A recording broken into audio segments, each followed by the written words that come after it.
各位电視機頭前的觀眾朋友，大家好，歡迎大家準時收看福起來咧，我係鍾意群阿群妹。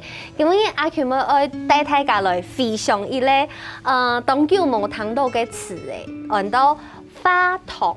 化糖，其實嗰陣時愛做一個主題以前啊，有啲公司啲都來討論，呀，大家頭前啲觀眾朋友咪做嚟共下來試一下哦，咁問大家哦，有糖果呀化糖嘅唱卡數，然後嗰陣時哦，問題以後人辦公室太快嘅，就會有幾十年冇卡數嘅，甚至聽人講嚇乜嘅按到化糖。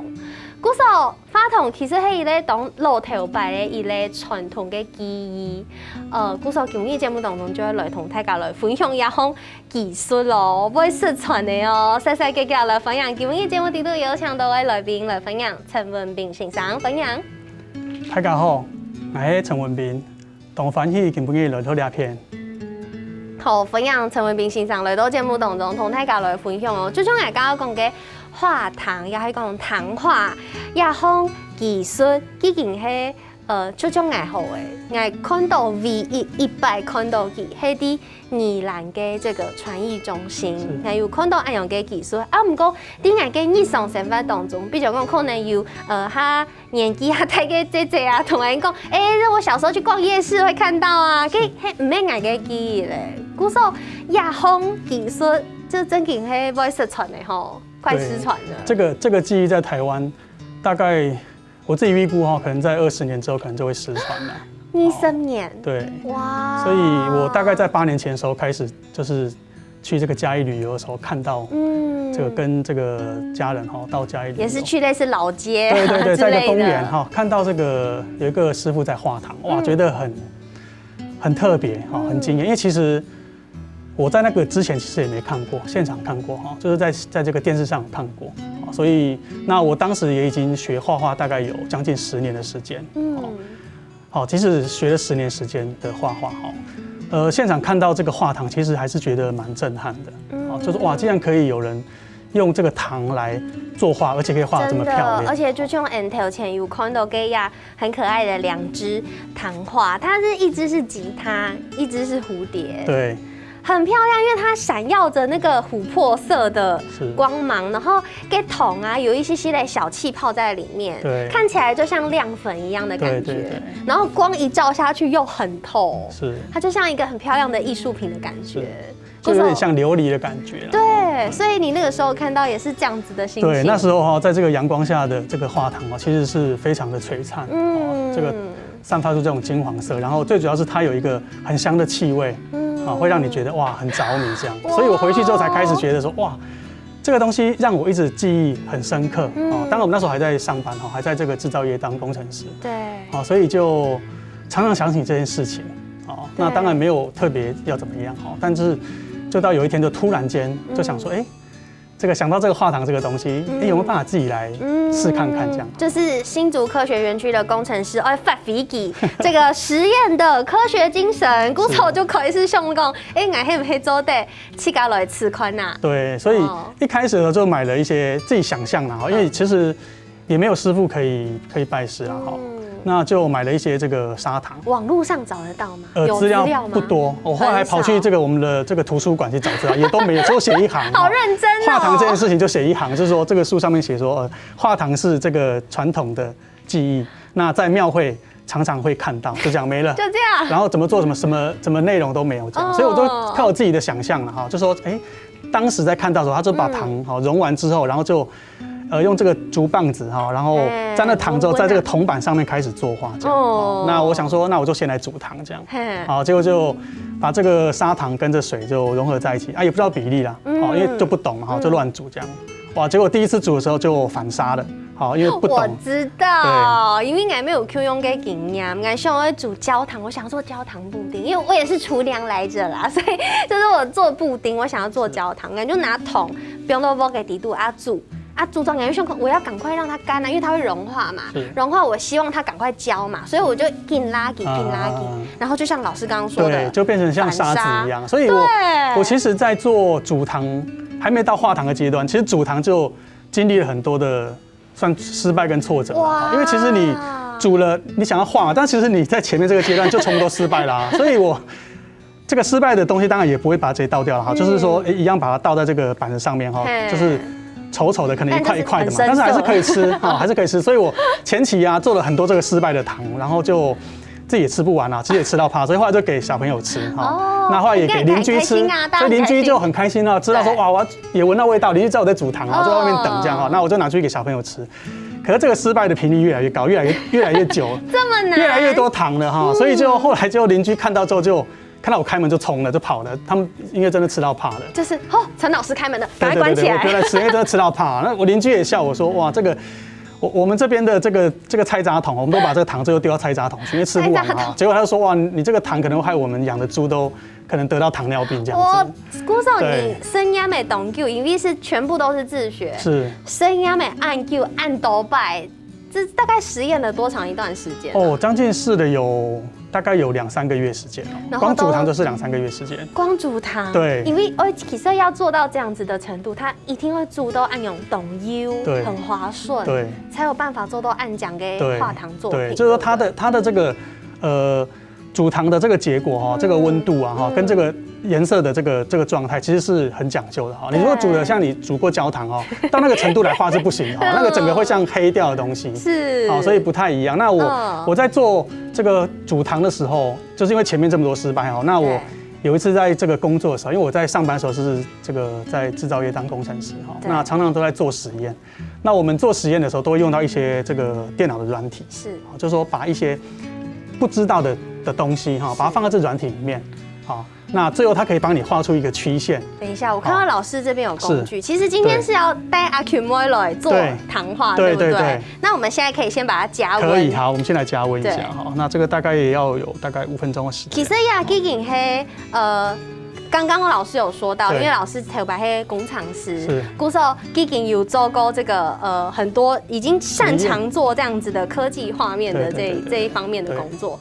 故说你也用科技化的方式来煮糖。对，所以就是把这个砂糖，比如说数量哈，比如说多少重量哈，几汤匙啦哈，那时候几汤匙，那水是多少的比例，好，然后这个开火的大小火候哈大小，好，然后切换的时间点。我就把这些参数啊，就把它带到我的这个软体里面去，就像我在上班一样，会。刚够呀，需要一个专门的计算机。对，我那时候只是天马行空了，因为我那时候觉得很挫折，就是说我自己这样煮，然后这样试好像都没办法做出那个样子嘛，所以我想说，那我平常都在做实验啊，我们就很容易就可以把这个未知的东西，最后调配出一个适合的这个样子。比例配方。对，那我就想说，那我就把这些这个火候哈、温度、时间这些东西把它带进去，结果真的。我在上班的时间呢，哈，结果就看着我的电脑，就跑出了一条曲线了，哈。那个曲线当然我是可以判读它这个曲线什么意义了，那我就知道说，这个曲线原来我这个糖跟水，好，这个比例，然后跟这个煮的时间，哈，跟这个火大小火的这个 timing， 好，可以照着这个曲线来做。所以你可以看出，从这个曲线看出来，说按用个做法，配有可能会成功哎，即使不是实际做，对，它只是虚拟做。对，因为这个。交叉比对了一下，就做实验就这样嘛，所以后来就看到这个曲线之后，后来我当天回家之后就开始做，结果发现就做成功了。哇！对，其实我们做实验很重要，叫在线性啊，就是说可以一样的东西可以每一次做，那才是比较科学的嘛。所以后来放假的时候就开始一直重复做，发现没错，就是这条曲线。所以后来煮糖的时候就变得很顺利啊，每次煮大概就基本上不太会失败。好，除非是不专心啊，就煮汤就可能看电视啊、接电话、吃东西，那可能就会烧焦干嘛的。好，那后来煮大概就可以比较顺利，那才会开始到做化糖这个阶段。对。不过爱吃到像做东西、煮汤，爱吃到同温度、温度。韩国甚至你 no boy 反应跟食图全部就非常有关系，就做料理就是这么一回事。那这些你要怎么带入你的科技运算公式里面？应该说我当然我这里煮了这个2、3个月之后哈，其实大概有一点概念哈，就是火大概是怎样子会烧焦，怎样子可能煮不够久，所以其实你会得到一个。应该说，你大概会有一个经验值在里面，好，所以比如说温度，你大概知道说你不会温度这个50度你就拿来做，不可能啊，所以你大概会有个范围，比如说可能100度到那也不可能1000度嘛，不可能嘛哈，可能就100度、200度，对你慢慢你就到这个区间了。小火、中火、大火，对，大炒中火哈，时间可能5分钟、10分钟这样。那你等到区间之后，才把这个东西放到这个软体里面，那它就会带出一个比较精准的位置。对，那你就会知道说哦，原来这个水的比例可能是2:1，好，那这个温度可能是150，好，那煮的时间是5分钟，可能是最适合。好，那我每一个这个阶段都要去试。对，好，这个发现说这个阶段的这个条件是最适合化糖，最刚好。对。哦，那像刚刚其实老师已经从这个糖就放到这个炉子里面煮。是。对，这个锅子其实蛮特别的。对，这个锅子其实是可以看一下铜的锅子啦。哈，那。这个铜的锅子有一个好处，就是说它的导热比较快。哦。那我在前面煮，我也曾经试过用不锈钢啊，哈，用其他的来做，就是它的速度不够快。我有看过，温度不均匀。煮果酱的人也会用铜锅。对，用铜锅煮比较不容易烧焦。对，就你在同样的条件下的时候，铜锅是比较不容易，因为它有铜离子会释放出来，它比较不容易焦化。这可以试看看哦，嘿。对，所以用铜锅来煮糖，那这个糖里面就是放。白砂糖加水，对，然后在一个一定的比例下，一定的温度、时间，大家就可以做出这个样子。那这个煮糖还有一个很重要的事情，就是颜色这件事情。OK，你有时候你会看到这个糖，像你现在看到这个糖的颜色琥珀色，这个就是很标准。对，那如果你煮糖温度过高，或者是时间过长，它有可能就会变成很深的颜色，就好看。那会有一个问题啊，就是说你吃的时候。它会有点苦味，太苦，很苦。我煮过很苦的焦糖，我很有经验。所以你等下你画完哈，等下你可以看这个锅后跟，或者是前面这个画的蝴蝶跟这个吉他小吉他哈，人家可以吃看看它其实就是很香甜，你不会吃到苦味。好，但是你煮到这个颜色已经变到咖啡色之后，它其实就会变得非常苦。好，对。鼓手吼，先休息一下，下一堂节目做完再来发糖本大家看哦。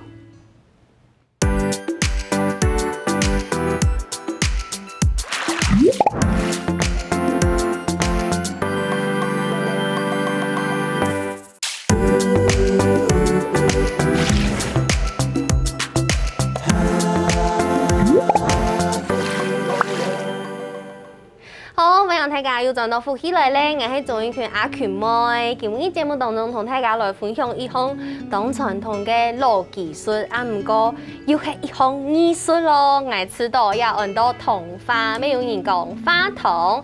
剛才第一堂有同大家來分享我們文彬老師，他的實驗的心路歷程，總算都讓他都每次都可以煮成功，而且是老師級的了。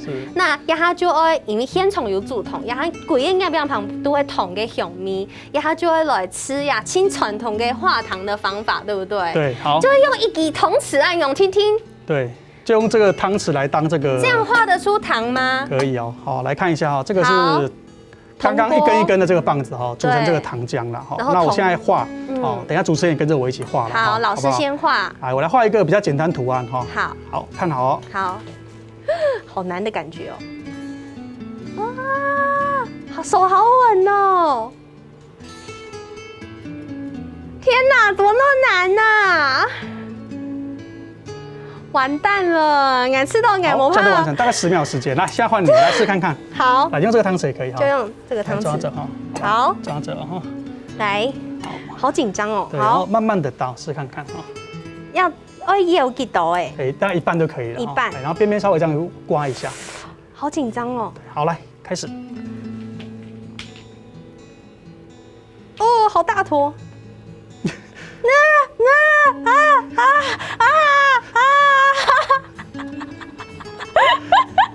等一下，这个眼睛，等一下，按用全世界都抵来给那个。来给我，来看一下，好，当然这个是需要时间的练习啦哈，但没关系哈，我们还是可以把这个作品拿起来，好不好？啊，还要把它拿起来，好难哦。可以把它拿起来，好，来，我觉得放上去哈，这样就好了哈，好来。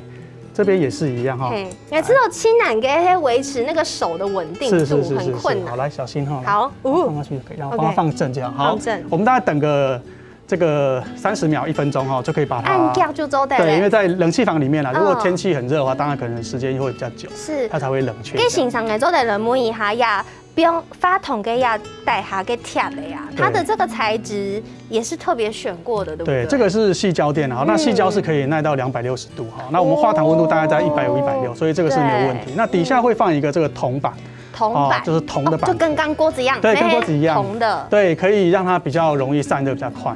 因为我们去外面教学的时候，如果画完之后要等了10几20分钟，可能太久了，对，等不及了。小朋友其实在旁边，这个都会什么时候可以吃？对，我想吃。对啊，我在市集上面也是一样，我画完之后会插这边贩售的。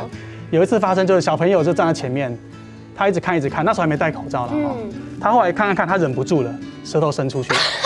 我就说，你怎么舔的这个？他就说我刚刚忍不住了，舌头控制不了，所以他就舔了前面。没办法控制跟直觉。对，好可爱。所以他就把它舔下去，所以我就把它送给他这样。对。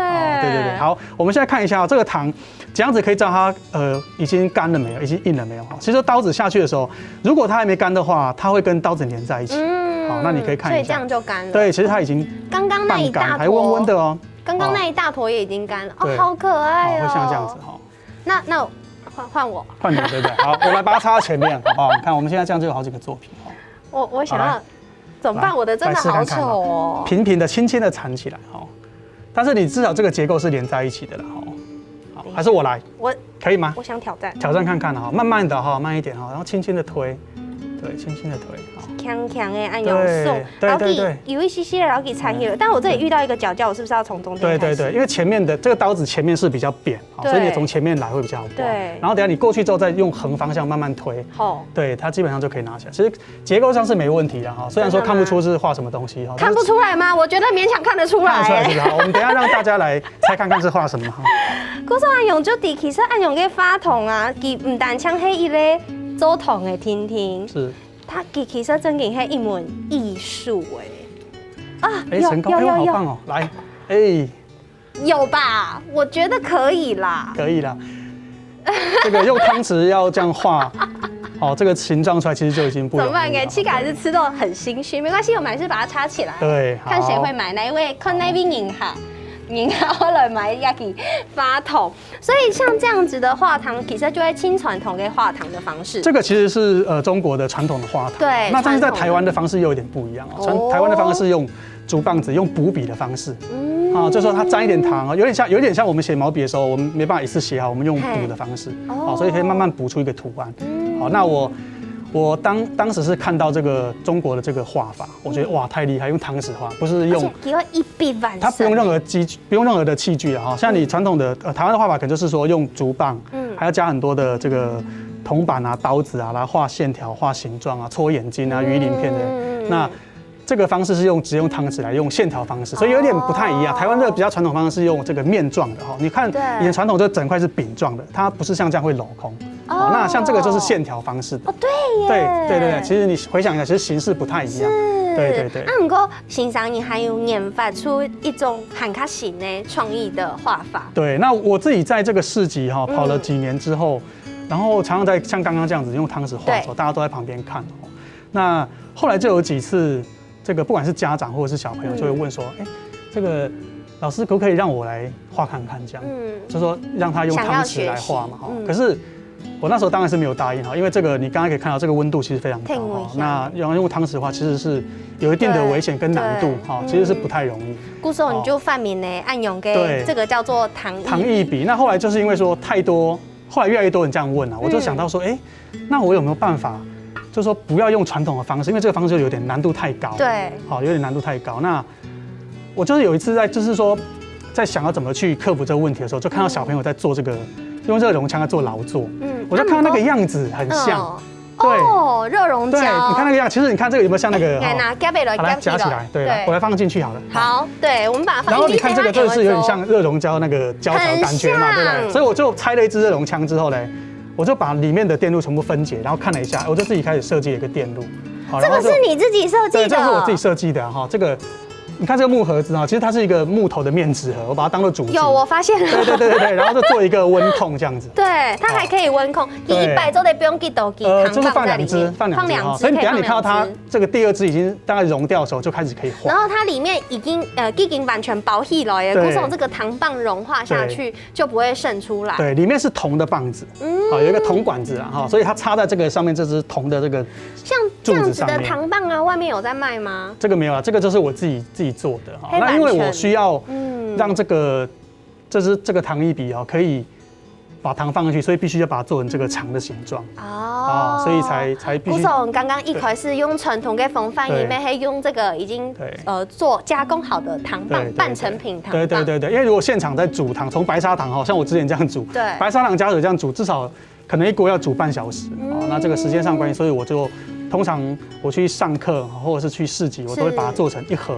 哦，就是一根一根的把它排好，对，整排然后带出去就可以。哦，只要把糖溶解掉，好像这笔是，只要溶解掉之后就可以开始来做花糖。啊，老师，你刚刚有讲到，先前你还在工厂时的时间，其实就已经去外面摆摊了。对，我大概7年前、7、8年前开始就是自己这个研究花糖了，然后后来就开始这个台湾很多这个文创市集，对，啊，所以我后来就有被邀请，就是到市集去摆摊，好，就是放假。放假之余去，对，放假哈，有时候带着家人哦，小朋友哈，老婆带着去，然后就是去摆摊，好去。当然那时候是做起来是很轻松哈，因为那个是等于是你的兴趣，哦，所以常常也是去做了一整天之后啊，好，我们可能这个有一点收入哈，就是把这个收入其实我们都把它捐出去做公益了，就是因为我们在这个职场上面其实都已经有一定的收入哈，那这个额外的东西我们就把它送出去做公益这样子，对，所以。市集大概从以前摆，像我这礼拜也要去摆市集，也要去，还在摆，对，这礼拜也要去摆市集啊。所以其实我在做花糖的时候，其实也要去这个除了做市集之外，还要去做很多其他的工作啦，就是说上课之余或是摆摊之余，对。那像这样子啊，后来摆摊摆一摆，后面就想讲，其实东人想要来学习，对，古时候就想要来开教室，开教室用传统的方式又挺没办法教，对。古时候这样开发，刚刚讲的老师太厉害了，从热熔枪的这个想法去发想、去创意，变成按用给谈话笔，是老师独家专利的，因为这是你自己做的嘛。对，这个就是在申请中了。那也就是因为这套设备之后，才开始了我就是教学，大概从去年开始。而且它应该是热的，不过隐蔽 Noble 有保这个，对，有一个这个保温对，隔热，里面有矽胶，隔热的矽胶，故手里边按用苗叶就是温温的，对，小朋友可以直接操作，可以直接操作。那有时候我出去的时候，我还是会带一个这个隔热手套，大人大概不太需要，但小朋友比较嫩哈，他有时候一摸，他就好烫，他会觉得烫，好，大人觉得还好，但是小朋友不，所以我都会带一个这个矽胶的隔热套给他们使用。那我们现在这样子是可以画的程度？现在还不行，对，至少这个糖大概还要再下去一点。所以你可以看到，刚刚是硬邦邦，对不对？现在你看它可以挤压，已经可以塞进去了，可以挤压，表示它就是已经软了。对，表示它已经软了。好，那你等一下你也可以来挑战一下，就是画看看你刚刚用这个笔会不会比较好画？好，也许可以，但是我还是要稍微等一下。好，没关系。那其实在这之前，熊威伦温欣赏，因为糖画这个东西，其实我可能觉得它已经久到不可考了。但是老师为了研究跟同泰嘎分享按用跟同发，还特别去找了它的历史缘由，对不对？这个画糖的历史其实很长大概在1000多年前在唐朝，那有一个很有名的诗人叫这个陈子昂。我知道，前不见古人，后不见来者，念天地之悠悠，独怆然而涕下。哇，好厉害！这个陈子昂，对，是他。是，那他其实很特别，是说他吃糖的方式跟一般人不一样。他一般人吃糖就是把糖放在这个可能水里面变糖水嘛，好，那不然就是放在料理里面，这个做一个调味。对。那陈子昂这个人。这个很有趣啦算一个才子。他把糖煮成像刚刚这个样子煮成糖浆之后呢，他会倒在以前当然没这个矽胶垫了他倒在这个大理石的石桌上面，倒出这个可能虫鸣鸟兽然后画完之后就把它吃掉或送给朋友。是，对，那这个就是他最早这个画糖人的这个开始这样。那陈子昂他很特别，因为他是个读书人嘛，那他是想要。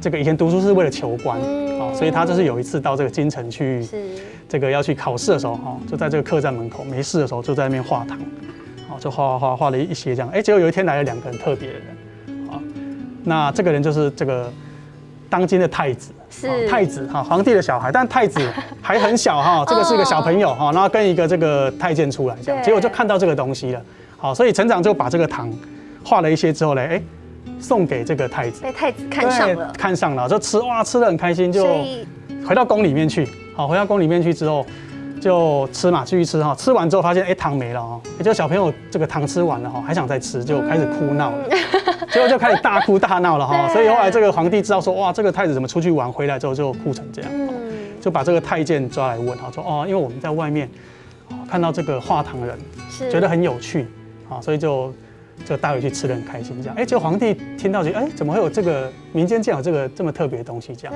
所以就把这个臣子昂叫到宫里面来做这个表演这个画堂这样，所以就表现得很好。求官不成的陈子昂反而堂画出名了。对，结果他竟然因为画堂这件事情做得很好，他竟然得到官位，他还没考试就得到官位这样。对，那所以后来陈子昂很年轻就当官当到这个就是退休了。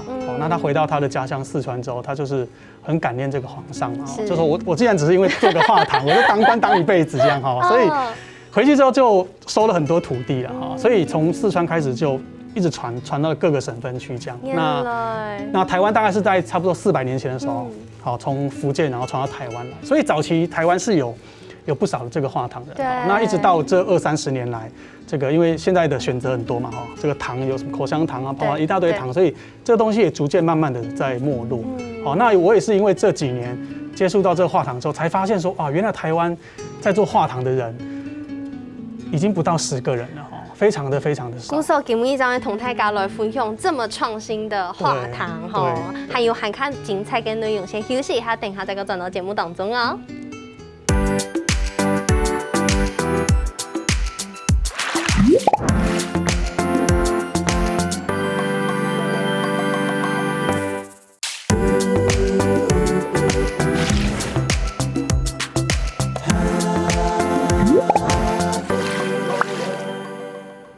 好，欢迎大家又转到福起来咧，我是钟英权阿权妹，今日同大家分享嘅係伊個當傳統嘅技術，按到花筒，唔過呢文彬先生，然後也花筒變做伊個輕型、輕創意，還有輕安全嘅，本大家就做得學習嘅方法，也下再來同大家來分享用七家發明嘅糖藝筆，對不對？是，好，現在你看到這個就是糖藝筆哈，等下主持人這邊有一支，好，那我等下就是用這支筆，就是。其實這個筆最主要是模擬剛剛用湯匙畫的感覺。等下你會看到成品，其實跟這個很像。很像。所以我現在就直接來畫一個圖案。因為它用安全嘅方式。對，好，來，一開始的時候，這個筆它會流得很慢。對。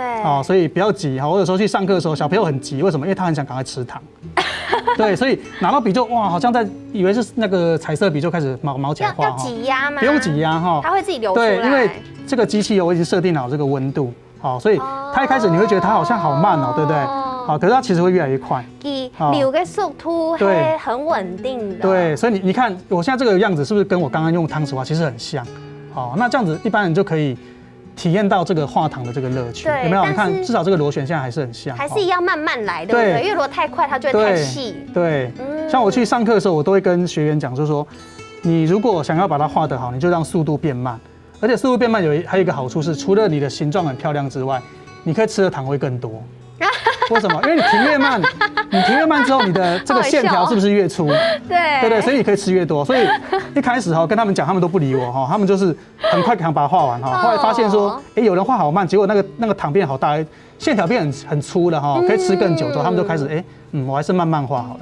好，你現在看到我現在畫跟剛剛一樣的圖案了基本上就蝸牛。你看，如果你控制得好甚至可以畫得比我剛剛用這個更好，對，更好你看這個線條，因為它比較沒有速度的壓力。對，你只要基本上它速度是一樣的，但是如果你用湯匙的話，你必須要控制下去的這個大滴小滴，對，那個難度比較高你看現在這線條這樣子。好，我想到等一下畫什麼？想到了是不是？我想到了，我想到一個跟蝸牛很像的東西。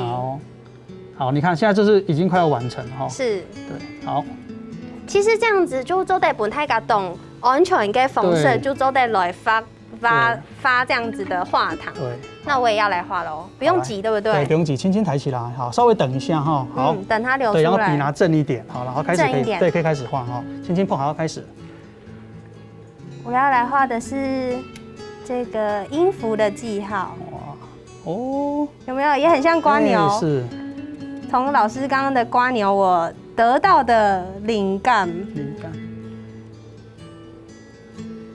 很久沒有畫這個符號了，突然有點想不起來怎麼畫，好緊張哦。可是手不穩的問題還是存在，對不對？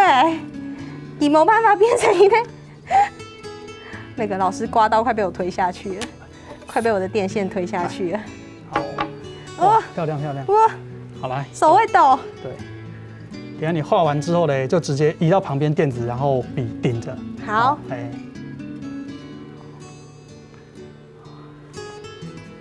对，顶着可以。好，这个放上去之后嘞，我觉得放底下凉的漂亮。好，这边等一下再拿起来比，再给它这边跟底下粘在一起，像我这样子，有没有？拿起来之后，涂一点点，涂一点点。为什么要让它可以跟它结合在一起？哦，好。对对对，这最后完成了。涂一点点，一滴滴的就好哎。对，其实画得很漂亮。好，底下也要至少2、3个点。好，要跟糖粘在一起。对，好，底下可以，上面的可以了哈。好，底下再加一点。这样可以吗？对，底下好，可以。哦，哇，其实蛮漂亮的哦。等一下我们把它拿起来，对，大概1分钟，对，1分钟。等一下我用刀子把它缠起来，基本上这个作品就这样完成。其实我觉得这个也是一种创作哎，是。因为欣赏其实你刚刚一开始就有讲到你有去学画图，对，那学画图跟歌唱导演也是很特别、很曲折，对啊，也是很特殊。这个，但是你学了非常多种创作的画画的方法，是，就是我大概在10几年前就是因缘际会了，然后就开始学这个素描，对。然后后来学油画，然后一直到速写这样，对，所以这10几年来大概也创作了蛮多的这个作品。那一开始学画画的过程也蛮有趣的哈。其实我自己本身是当工程师嘛，所以其实我是这个学电机方面、机械电机方面的。那为什么会去接触到画画？我在这个之前是完全不会画哈，以前学校画画也是画得很差那种的哈。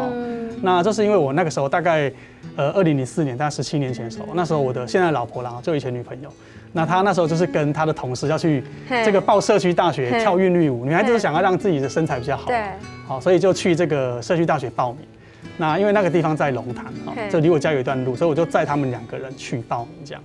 结果现场报名的时候，然后我就想说，那他们去跳舞的时候，这2个钟头我可能没事干，在那边会等很久这样然后我就看到这个简章上面，这个社区大学有很多课程，不止这个跳韵律舞啦，有很多什么电脑课啊、烹饪课，什么都有我就看到一个成人素描班。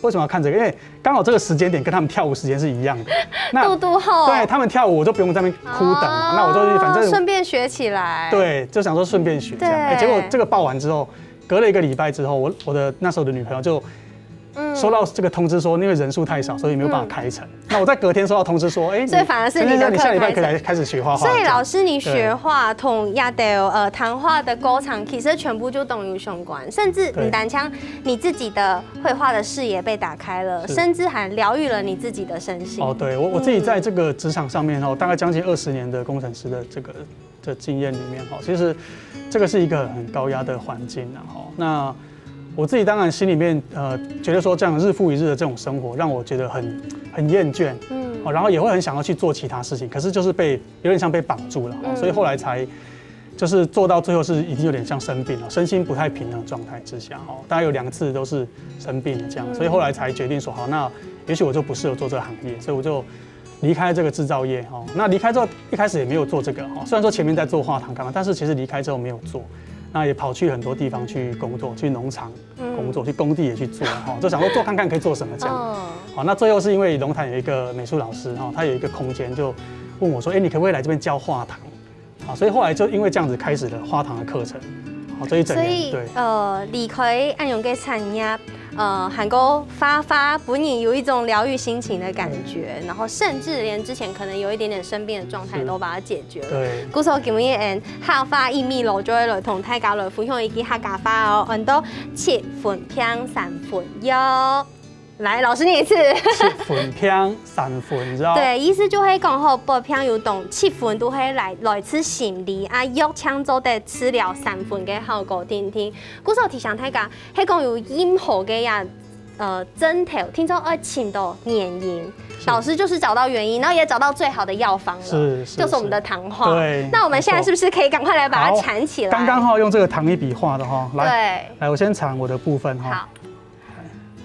其實像這樣子的糖藝課程啊，黑唔黑妹都在同老師報名，老師都在可以送課。對，我現在就是有很多社區跟學校、公司都有很多這個課程，好2個小時的課程然後會教大家除了這個說故事剛剛這個故事有這個簡報看圖說故事之外，好，那还会有教你怎么去设计一个自己的图案。对那像主持人是很厉害，很有天分，他完全不用打底稿，他就画出了这个我们的高音符，非常厉害。谢谢。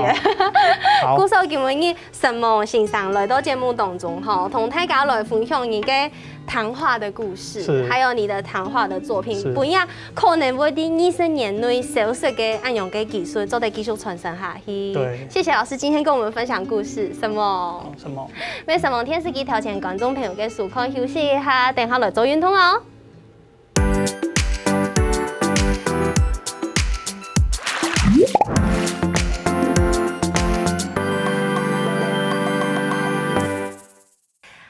福起來嘅朋友，記得去人哋面書網站，韓國聽嘅客家電視台嘅 YouTube 頻道，記得攞影片分享出去哦。